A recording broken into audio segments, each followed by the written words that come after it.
हेडलाईन्सचे प्रायोजक आहे NBC bearings, लांब पळण्यासाठी।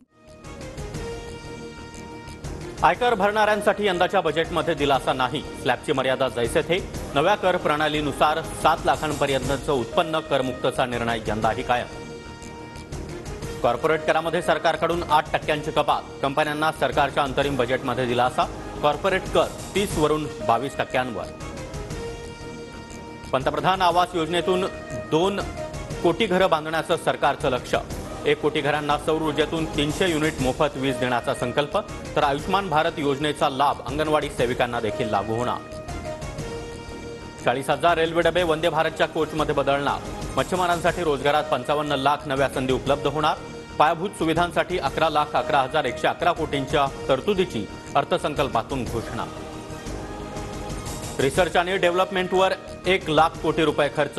3 कोटी महिलांना लखपती दीदी बनवण्याचं ध्येय। अंगणवाडी आणि आशा सेविकांना योजनेचा लाभ। अर्थसंकल्पानंतर पंतप्रधान मोदींची माहिती।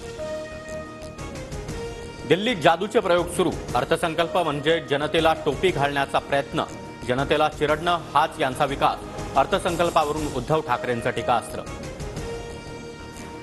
विकासाची दिशा आणि विकसित भारताचा संकल्प सांगणारा अर्थसंकल्प। अर्थसंकल्पानंतर उपमुख्यमंत्री फडणवीसांची प्रतिक्रिया।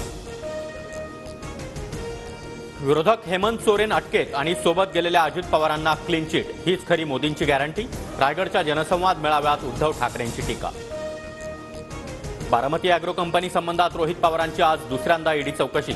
इतर प्रमुख नेते दिल्लीत असल्यानं शरद पवारांच्या पत्नी प्रतिभा पवार मुंबईतल्या राष्ट्रवादीच्या कार्यालयात। हेडलाईन्सचे प्रायोजक आहे एनबीसी बेरिंग्स, लांब पळण्यासाठी।